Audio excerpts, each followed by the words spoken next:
எல்லாரும் உங்களை பற்றியே சொல்கிறாங்க. ஹீரோயின் வேறு சொன்னாங்க, இங்கே நான் தான் நீங்கள் தான் சொன்னீங்களா. ஆனால் இன்றைக்கி இவரோட சிரிப்பு பார்க்க சந்தோஷமாக இருக்குது. நேற்று சிங்கத்தை சதிச்சிட்டிங்களாப்பா. நேற்று ஃபுல்லாக பாட்டு பாடினிருந்தார். நான் என் வீட்டு கண்ணு குட்டி என்னோட இன்னைக்குதான் விபூதியெல்லாம் வச்சுக்கிட்டு சாந்தமா ஓம் நம சிவாய எல்லாரும் நல்லா இருக்குன்னு வந்திருக்காரு. சந்தோஷம். நேற்று ஃபுல்லா ஆமா வெட்டிங் டே, 29வது கல்யாண நாள். வாங்க அதுக்கெல்லாம் ஒரு தடவை கை தட்டிடுவோம். ஆனால் நேற்று எல்லாரும் சேர்ந்து செஞ்சிட்டீங்க. அவர் நேற்று அந்த பாட்டிலே தான் இருந்தார். அப்படிங்களா? யாரோ ஒருத்தவங்க என் வீட்டு கண்டுபிடின்னு பாடிட்டு இருந்தாரு. அதுக்கு முன்னாடி இந்த படத்தில் நடித்த அருமை என்னுடைய நண்பர், என்னுடைய குடும்பத்தில் ஒருத்தர் லுலுசபா சேஷு, அவர் காலமாயிட்டார். ஸோ அவருக்காக ஒரு நிமிஷம் மட்டும் ஒரு மௌனம் அஞ்சலி செலுத்திக்கலாம்.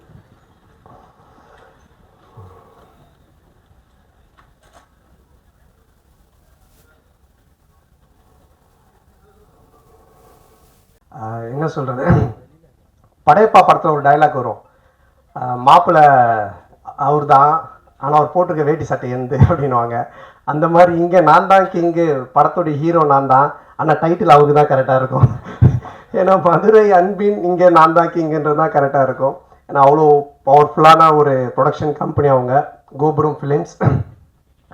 தமிழ்நாட்டுடைய சின்ன கோபுரம், அன்பு சார் அல்லல்ல குறையாத அக்ஷய பாத்திரம், திறமை இருந்தால் எவ்வளோ நாளும் அள்ளிக்கலாம். ஸோ அப்படிப்பட்ட ஒரு மனிதர் அவர். அவருக்கு இருக்க கெப்பாசிட்டிக்கு அண்டர்டேக்கரே கூப்பிட்டு வந்து அண்டர்வேர் போட்டு ஒரு கமர்ஷியல் படம்லாம் எடுக்கலாம். அவ்வளோ பவர் இருக்குது, கெப்பாசிட்டி இருக்குது. அவர் கூப்பிட்டா வருவாங்க. ஏன்னா நான் அவருடைய ப்ரொடக்ஷன் கம்பெனி, அவருடைய கம்பெனி கோபுரம் ஃபிலிம்ஸில் பார்த்துருக்கேன். அங்கே வந்து வராத ஹீரோவே இல்லை, உட்காராத ப்ரொடியூசர் இல்லை, உட்காராத டைரக்டர்ஸ் இல்லை. தமிழ் சினிமா எல்லாருமே அங்கே போய் அதை டச் பண்ணிட்டு தான் வருவாங்க. கோபுர தரிசனம் கோடி புண்ணியன்ற மாதிரி. ஸோ அங்கே அந்த கம்பெனிலேருந்து என்னை வச்சு படம் பண்ணதுக்கு முதல்ல அவருக்கு என்னுடைய மனமார்ந்த நன்றி நான் தெரிவிச்சுக்கிறேன். ஆக்சுவலாக நான் வந்து காசு கேட்டு தான் போனேன் அவர்கிட்ட, அன்பு சார்கிட்ட. சார் எனக்கு கொஞ்சம் காசு வேணும் அப்படின்னு சொல்லி கேட்டு போனேன். சபாபதிக்கு அப்புறம் நாங்கள் பழக ஆரம்பித்தோம். சபாபதிக்கு முன்னாடி டிஸ்கோத் படத்துலேருந்து எங்களோட பழக்கம், ஆனால் அதிகமாக பேச மாட்டோம். அதுக்கப்புறமா சபாபதி ஃபினான்ஸ் பண்ணார். அப்புறமா ரொம்ப க்ளோஸ் ஆனோம், ஃபோனில் ஜாலியாக பேசிகிட்டு இருப்போம். அதுக்கப்புறமா நான் காசு கேட்டு போனேன். எனக்கு ரொம்ப பிடிச்சிருச்சு அவருக்கு. என்ன சொன்னாலும் என்ன விஷயம்னு கேட்டார். இல்லை சார் இடம் வாங்க போகிறேன், வீடு கட்ட அப்படின்னு. அப்போ சொன்னார், எப்பவுமே வந்து கடன் வாங்கி மட்டும் வீடு வாங்குறதோ இடம் வாங்குறதோ வாங்காதீங்க. அது மாதிரி நிறைய பேர் லோல் பண்ணுறாங்க. அதனால் இந்த காசை நீங்கள் அட்வான்ஸாக வச்சுக்கோங்க, இன்னும் இடம் வாங்க என்ன வேணுமோ சொல்லுங்கள், நான் ஹெல்ப் பண்ணுறேன், நம்ம படமாக பண்ணுவோம் அப்படின்னு என் மேலே ஒரு நல்ல அபிப்பிராயத்தில் தான் இந்த விஷயத்த பண்ணார். ஏன்னா அவர் ரொம்ப சீரியஸாக, ரொம்ப டஃப்பாக, ரொம்ப வேறு மாதிரிலாம் வெளியே பேசுவாங்க, இல்லை பார்ப்பாங்க. பட் நெருங்கி பழகிட்டா எவ்வளோ ஜாலியான ஆள், எவ்வளோ அன்பானவர்ன்றதை நான் சொல்லி ஆகணுன்றதுக்காக இதை சொல்கிறேன். அது மட்டும் இல்லை, ஃபோனில் பேசினாலே ஜாலியாக தான் பேசுவார். நான் அடிக்கடி ஈஷாக்கு தான் போவேன், சிவராத்திரி அது இதுன்னு போவேன். ஃபோன் பண்ணாலும் கேட்பேன், சந்தானா எங்கே இருக்க அப்படின்னுவார். சார் ஈஷாவில் இருக்கேன் சார். வரும்போது எனக்கு வாங்கிட்டு வா அப்படின்னுவார். என்ன சார் ருத்ராட்சமா விபூதியானவன், அதெல்லாம் யாருக்கு வேணும், அமௌண்ட் எதனா வாங்கிட்டு வா அப்படின்னுவார். சார் ஆன்மீகத்தில் போய் நம்பி சார் அமௌண்ட் வாங்கிட்டு வந்து. ஸோ இந்த மாதிரி ஏதாச்சும் ஒன்று கிண்டலாக பேசிகிட்டே தான் இருப்போம் ஃபோன் பண்ணால். அப்போ அவர் இது மாதிரி கதை கேட்க ஆரம்பித்தார். நான் கேட்பேன், சார் என்ன சார் நீ கதை கேட்டிங்களா, எப்படி இருந்துச்சுன்னு. அது ஏன் கேட்குற சந்தானோ, ஃபஸ்ட் ஆஃப் கேட்டுகிட்டே இருந்தேன், ஒருத்தன் ஃபோன் பண்ணான், வட்டி தரவே இல்லை, அவ்வளோதான். அதுக்கப்புறம் கதை கேட்டால் சிரிப்பே வர மாட்டுது, வெறுப்பாக இருக்குது. சரி சார், இப்படியே எல்லோரும் ஃபோன் பண்ணி கதை கேட்கும் போதெல்லாம் வட்டி பிரச்சனை வருது, அதுக்கு மேலே அவருக்கு சிரிப்பு வர மாட்டுது. அவன் கொடுக்க மாட்டான் சந்தானா, எனக்கு ரொம்ப டென்ஷன் ஆகி போச்சு. இப்போ இவன் காமெடி சொல்லிட்டு எப்படி நான் சிரிக்கிறது அப்படின்னாரு. அப்புறம் அப்படி இப்படின்னு சொல்லிட்டு ஒரு கதையை கேட்டு அந்த கதையை பண்ணலாம் அப்படின்னாரு. நானும் கேட்டு ரொம்ப நல்லா இருந்துச்சு சார், சூப்பர் சார், பண்ணலாம் சார் அப்படின்னு சொன்னேன். அதுக்கப்புறம் அவர் எப்பவுமே டென்ஷனாக தான் இருப்பார். எனக்கு தெரிஞ்சு இங்கே தான் இவ்வளோ நேரம் உட்காந்துருக்காரு. அவர் இது வரைக்கும் உட்காந்து ஒரு இடத்துல இவ்வளோ இதுவாக நான் பார்த்ததே கிடையாது. ஏன்னா எங்கே இருந்து வேணாலும் ஃபோன் வரும். பெரிய படங்கள்லேருந்து சின்ன படங்கள்லேருந்து எல்லா இடத்துல இருந்தும் காசு கொடுக்கறது வாங்குறது அதுன்னு போயிட்டே இருக்கும். ரொம்ப டென்ஷனாக தான் இருப்பார். ஏன்னா இந்த ஃபினான்ஸ், இந்த வட்டி தொழில் அப்படின்றதே ஒரு பயங்கரமான ஒரு டென்ஷனான வேலை. ஆனால் ஒரு நாள் மட்டும் ரொம்ப ஜாலியாக இருந்தார், ரொம்ப சிரிச்சிட்டு சந்தோஷமாக இருந்தார். அப்போ நான் அவர்கிட்ட கேட்டேன், என்ன சார் எப்பவுமே டென்ஷனாகவே இருப்பீங்க, நீங்கள் ரொம்ப சந்தோஷமாக இருக்கிறீங்களே, மொத்த வட்டியும் வந்துருச்சா என்னன்னு கேட்டேன். இல்லை அப்படின்னு. என்ன சார் சந்தோஷம்னா, இது மாதிரி எனக்கு பேரன் பிறந்திருக்கான், என் பொண்ணுக்கு பையன் பிறந்திருக்கான் அப்படின்னாரு. பயங்கர ஹாப்பியாக இருந்தார். அப்போ எனக்கு ரொம்ப நாளாக ஒரு சந்தேகம் இருந்துச்சு. இது யார்கிட்ட கேட்கணும்னு நினச்சிட்டு இருந்தேன். சரி இவர்கிட்ட கேட்போன்னு கேட்டேன். சார் பொதுவாக கல்யாணம் ஆகி நமக்கு ஒரு பையனோ பொண்ணோ பிறந்தா அதை விட சந்தோஷம் அவங்களுக்கு ஒரு பையனோ பொண்ணோ ஒரு பேரனோ பேத்தியோ பிறந்தா நம்ம சந்தோஷப்படுறோம். அது ஏன் சார்னு கேட்டேன். அப்போ அவர் ஒரு ஆன்சர் ஒன்று சொன்னார். சந்தானம் எப்பவுமே அசலை விட வட்டியில தான் கிக் அதிகம் அப்படின்னு.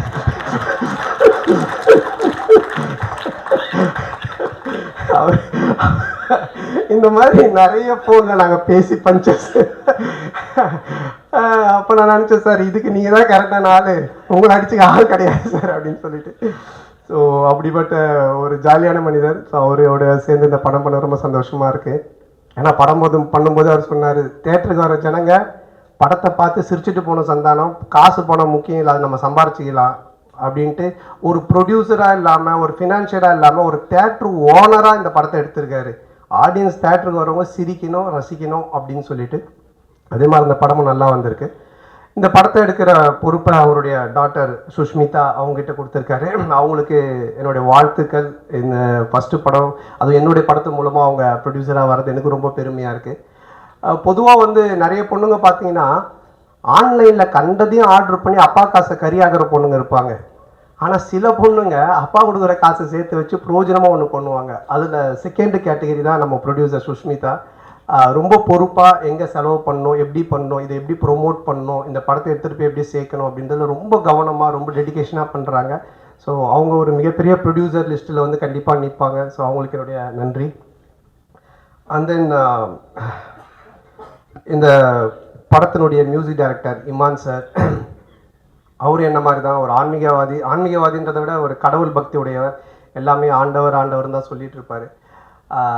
எப்படி ஒரு சாப்பாட்டுக்கு சால்ட்டு முக்கியமோ அது மாதிரி ஒரு படத்துக்கு சாங் ரொம்ப முக்கியம். அந்த சாங் ஹிட்டுனாலே அது ஒரு 60% ஹிட்டான ஃபிலிம் அப்படின்ற ஒரு லிஸ்ட்டில் போய் ஏறிடும். அதுலேயும் அந்த ஆல்பமே ஹிட்டுனா ஒரு 80% அந்த படம் ஹிட்டு அப்படின்ற மாதிரி தான். ஸோ அது மாதிரி இமான் சார் வந்து ரொம்ப அற்புதமான சாங்ஸ் போட்டு கொடுத்துருக்காரு. நான் மெலோடி ஒன்று இருக்குது அப்படின்னு சொன்னார் அன்பு சார் என்கிட்ட. அப்போ நான் கேட்டேன், சார் அதை நான் எப்படி சார் பண்ணுறது, அதெல்லாம் எனக்கு வரவே வராது சார், ஏதோ ஆர்டர் தாதுன்னா கூட பரவாயில்ல சார்னு. அப்புறம் இல்லை நீங்கள் நல்லா வரும்னு இமான் சாரும் சொன்னாங்கன்னு. இது வரைக்கும் நான் ஹீரோவாக பண்ண படங்கள்லேருந்து வேற ஒரு டைமென்ஷனில் என்னை கொண்டுட்டு போன பெருமை இமான் சாருக்கு தான் சேரும். ஸோ அவர் கொடுத்த அந்த ஒரு மியூசிக்குடைய ஒரு ஸ்ட்ரென்த்து தான் இதை என்னை ஒரு மாதிரி பண்ண வச்சுது. அதை ரொம்ப பியூட்டிஃபுல்லாக கல்யாண் மாஸ்டர் எடுத்தாங்க. மற்ற 2 சாங்கும் பாபா பாஸ்கர் சார் எடுத்தாங்க. ஸோ அவங்களுக்கு இந்த நேரத்தினுடைய நன்றியை தெரிவிச்சுக்கிறேன். அதுக்கப்புறம் இந்த படத்தினுடைய ரைட்டர், நம்ம காஸ்டியூம் பார்த்தாலே உங்களுக்கு தெரியும், இது கச்சேரி கிடைக்காத கசல் சிங்கர் மாதிரி. அதாவது அவர் ரைட்டர்னு தெரியணுன்றதுக்காக இதை எடுத்து தச்சு போட்டுட்டு அவர் பேசிகிட்டே இருக்கும்போது அன்பு சார் சொன்னார், ரொம்ப லென்த்தாக போகுது, ஜிப்பா பிடிச்சி இளையன் சந்தானம் அப்படின்னாரு. இல்லை சார் முடிச்சுட்டு, இல்லை இவர் பேசுகிற காமெடி மாதிரியே படம் இருக்குன்னு நினச்சிட போகிறாங்கன்னாரு. இல்லை ஆடியன்ஸ் தெளிவாக இருப்பாங்க. ஸோ அவர் எப்படி இந்த அவெஞ்சர்ஸ் படத்தில் தார் வந்து சுற்றியோடவே சுற்றுவார், அது மாதிரி ஒரு பெட்டியோடய தான் சுற்றுவார். ஆனால் நீங்கள் அந்த பெட்டி மிஸ்ஸிங் எங்கே சார், இங்கே வண்டியில் இருக்கா? Okay okay. அதுலேருந்து தான் அந்த ஸ்கிரிப்டு பஞ்சஸ் எல்லாத்தையும் எடுப்பார். நல்ல ரைட்டர். என்னென்னா அவர் பார்க்காத தமிழ் சினிமாக்களே கிடையாது, அவ்வளோ படங்களை பார்த்துருக்காரு. ரொம்ப நல்ல ஒரு கதையை, அற்புதமான கதையை இதில் கொடுத்துருக்காரு. அதுக்கு director Anand, India Pakistan director. அநேகமாக அடுத்தது உக்ரைன் ரஷ்யான்னு எடுப்பாருன்னு நினைக்கிறேன். அதுக்குள்ளே நாங்கள் ஒரு ஃபேமிலி சப்ஜெக்ட் ஒன்று பண்ணுங்க சொல்லி கூப்பிட்டு வந்திருக்கோம். ரொம்ப நல்லா டைரக்ட் பண்ணியிருக்காரு. இந்தியா பாகிஸ்தானில் ஒரு ஃபேமிலி, ஒரு எமோஷன்ஸ், அதில் காமெடி இருக்கும். அதே மாதிரி இதுலேயும் எனக்கு ஒரு எமோஷனும் வச்சுருக்காரு, ஒரு ஃபேமிலி ட்ராமாவும் அழகாக செட் பண்ணியிருக்காரு. அப்புறம் டிஓபியோட பிரதர் ஓம், அண்ணனும் தம்பியும் சேர்ந்து அவ்வளோ அற்புதமாக சினிமா ஃபோட்டோகிராஃபி பண்ணியிருக்காங்க. ஸோ அவருக்கு என்னுடைய வாழ்த்துக்கள். அதுக்கப்புறம் ஆல் டெக்னீஷியன்ஸ், இது நடித்த இதில் பண்ண டான்ஸ் மாஸ்டர், ஃபைட் மாஸ்டர், எல்லா technicians, writers, lyric writers, editor எல்லாருக்குமே சேர்த்து மொத்தமாக என்னுடைய நன்றியை தெரிவிச்சுக்கிறேன். ஏன்னா ஆல்ரெடி ரொம்ப லென்த்தாக போயிட்டுருக்கு. அதுக்கப்புறம் இந்த படத்தினுடைய கேரக்டர் பண்ணியிருக்க தம்பி ராமையா சார். தம்பி ராமையா சார் மாதிரி ஒரு இன்டெலிஜென்ட்டான காமெடின்னு நீங்கள் பார்க்கவே முடியாது. நான் வந்து ஒரு குறிப்பிட்ட சில காமெடியன்ஸ் மட்டும் தான் சொல்லுவேன். ரொம்ப புக்ஸ் படிப்பாங்க, ரொம்ப இன்டெலிஜென்ட்டாக இருப்பாங்க, அவங்களுக்கு எல்லாமே தெரியும். ஆனால் படத்தில் கோமாளித்தனமாக ஒன்று பண்ணுவாங்க. ஸோ அந்த மாதிரி தம்பி ராமையா சார் வெரி இன்டெலிஜென்ட். அவர் நிறைய படிச்சிருக்காரு, நிறைய விஷயங்கள் தெரியும். அவரோட சேர்ந்து பேசும்போது தான், அந்த ஷேர் பண்ணும்போது தான் எனக்கு ஆச்சரியமாக இருக்கும். ஏன்னா இவ்வளோ பேசுகிறீங்க, இதெல்லாம் தெரியுதுன்னு அப்படின்னும் போது சொல்லுவார். ஸோ இந்த படத்தில் வந்து எனக்கு ஒரு மாமனார் கொடுமை, மாமியார் கொடுமை பார்த்துருப்பீங்க, அது மாதிரி ஒரு மாமனார் கொடுமையில் மாட்டிக்கிற ஒரு மாப்பிள்ளை கேரக்டர் நான். ஹரிச்சந்திரனுக்கு ஹார்ட் அட்டாக் வர அளவுக்கு போய் சொல்லுவார் இந்த படத்தில். ஸோ அந்த மாதிரி ஒரு கேரக்டர் டிசைன் பண்ணி அவர் கொடுத்துருக்காங்க. அது ரொம்ப அழகாகவும் பண்ணியிருக்காரு. ஸோ இந்த படத்தில் ஒரு என்ன சொல்கிறது ஒரு ஒரு பயங்கரமான காமெடியை தூக்கி ட்ராவல் பண்ணியிருக்காரு. இனிமே இப்படி தானுக்கு அப்புறம் எனக்கே ஒரு ஒரு இது இருந்துச்சு, எனக்கும் தம்பி சாருக்கும் ஒரு நல்ல காம்போ இல்லையே, இனிமே இப்படி தான் மாதிரி ஒன்று ஒர்க் பண்ணணுன்ட்டு. அது ஆனந்த் இந்த படத்தில் ரைட்டர் சேர்ந்து எனக்கு அழகாக செட் பண்ணி கொடுத்தாங்க. அது நல்லா காமெடியும் ஒர்க் ஆகிருக்கு. ஸோ அவருக்கும் என்னுடைய நன்றியை தெரிவிச்சுக்கிறேன். அப்புறம் மச்சான் கேரக்டர் பாலான்னு ஒரு இரிட்டேட்டிங்கான மச்சான், வீட்டை விட்டு எப்படா அவன் போவான்ற மாதிரி ஒரு கேரக்டர். அதுக்கப்புறமா ஹீரோயின் நம்ம சேலத்து பொண்ணு, அவங்க ஃபஸ்ட்டு ஸ்டார்டிங்கில் தான் எனக்கு தெரியாது, ஏதோ பாம்பேலேருந்து தான் கூப்பிட்டு வந்திருக்காங்கன்னு நினச்சேன். நான் சரியாக பேசினால இங்கிலீஷில் பேசிகிட்டு இருந்தேன். அப்புறம் தான் அவங்க சொன்னாங்க, சார் நான் சேலம் சார், நம்ம சேலத்து பொண்ணு சார்னாங்க. அவங்க ரொம்ப அற்புதமாக நடிச்சிருக்காங்க. ஸோ மாமனார் மச்சான், அப்புறம் ஒரு ஒரு ஒரு அழகான அதே டைமில் ஒரு குட்டி குட்டியான விஷயங்கள் பண்ணக்கூடிய ஒரு மனைவி கேரக்டரு. அதுக்கப்புறமா மேனேஜராக விவேக் பிரசன்னா பண்ணியிருக்காரு.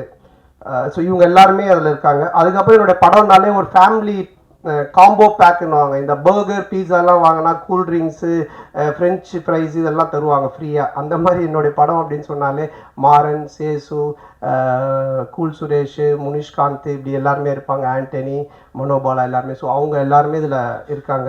அவங்களுக்கும் சரியான ஒரு கேரக்டர் எழுதி காமெடி பண்ணியிருக்காங்க. அப்புறம் கூல் சுரேஷ், யார் அவனை தடுக்குது வளர்ச்சியை, அது யாருங்க நான் 2 பேர், அவனை விட்டுருங்க, நீங்கள் தடுக்க பாருங்க, சொந்தமாக கட்சியெல்லாம் ஆரம்பிச்சிட்டான், அவனை ஃப்ரீயாக விட்டாலே அப்படியே இருப்பான், நீங்கள் தடுக்க தான் நான் ஒன்று பண்ணிட்டு இருப்பான். ஸோ அவன் என்னோடய படங்கள் எல்லாத்துலேயுமே இருப்பான், என்னோடய நண்பன். ஸோ இதுலேயும் நல்லா பண்ணியிருக்கான். அதுக்கப்புறமா கட்ட குஸ்தி டைரக்டர் செல்லா, அவருக்கும் இந்த நேரத்திலுடைய மனமார்ந்த நன்றி. ஒரு ஹிட் படம் கொடுத்துட்டு, காமெடி ஜானர் படம் கொடுத்துட்டு, இதுலேயும் டிஸ்கஷனில் உட்காந்து நிறைய காமெடி சீன்ஸுக்கெலாம் ஒர்க் அவுட் பண்ணி கொடுத்தாரு. ஸோ அவருக்கு என்னோட மனமார்ந்த நன்றி. அப்புறம் இந்த படத்தில் ஒர்க் பண்ண அனில், மலையன் கோபி, செந்தில் சார் மற்றும் அந்த டீம், ப்ரொடக்ஷன் டீம் எல்லாருக்குமே என்னுடைய மனமார்ந்த நன்றி தெரிவிச்சுக்கிறேன். இப்போல்லாம் நீங்கள் பார்த்தீங்கன்னா, இப்போ இந்த படமே பார்த்தீங்கன்னா 90s கிட்ஸை பேஸ் பண்ணி தான் எடுத்திருக்கோம். என்ன விஷயம் அப்படின்றத நீங்கள் பார்த்தீங்கன்னா, உலகத்திலே 2 பிரச்சனை உள்ள ஆளுங்க தான் இருக்காங்க. ஒன்று, ஏன்டா கல்யாணம் பண்ணோம் அப்படின்னு வாழ்கிற ஒரு குரூப்பு, எப்படா எங்களுக்கு கல்யாணம் ஆகும் அப்படின்னு வாழ்கிற ஒரு குரூப்பு. இந்த 2 பேருடைய மனநிலையை பேஸாக வச்சு இதில் காமெடி பண்ணி தான் இந்த படமே எடுத்திருக்கோம்.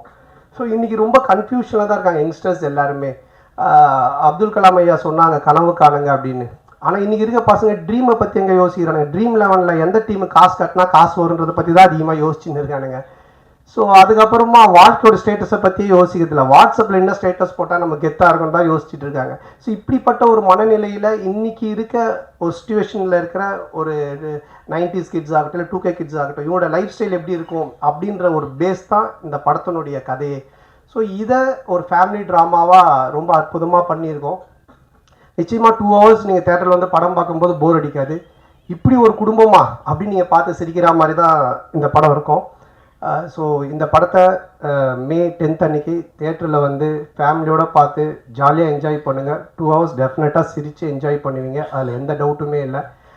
ஹாரர் ட்ராமா பண்ணியிருக்கேன், Vadakkupatti Ramasamy social drama, first time family drama. ஒரு மேரேஜான ஒருத்தன், ஒரு மாமனார், மச்சான், ஒய்ஃபு, மேனேஜர், இந்த டார்ச்சரில் அவன் என்ன மாதிரிலாம் வாழ்கிறான் அப்படின்றது எனக்கே ஒரு புதுசான ஒரு விஷயந்தான். ஸோ லாஜிக்கை மறந்துட்டு மேஜிக் தான். வந்து 2 ஹவர்ஸ் நல்லா சிரிக்கலாம், வந்து பார்த்துட்டு என்ஜாய் பண்ணுங்கள். அப்புறம் இந்த எல்லா படத்துக்கும் எனக்கு தொடர்ந்து சப்போர்ட் பண்ணிகிட்டு இருக்கிற பத்திரிகை ஊடக நண்பர்கள் மற்றும் என் உயிரினும் மேலான என் அன்பு சொந்தங்களாகிய ரசிகர் மன்றங்கள் வச்சிருக்க அனைவருக்கும், MKS குமரல் அவர்களுக்கும் இந்த நேரத்தோட மனமார்ந்த நன்றி. மற்றும் என்னோடய டீம் முருகன், ஆனந்த், சேது, குணாமம்ஸ், விஜய், சுந்தர், ரமேஷ், ராஜ், பரத், கிஷோர், அப்புறம் என்னுடைய makeup artist Khushi and hair stylist Gagan and Mahesh, Ilango, Bharath, Ashok, Anand, வாசண்ணா எல்லாருக்கும் இந்த நேரத்தோட மனமார்ந்த நன்றி தெரிவிச்சுக்கிறேன். ரொம்ப நன்றி.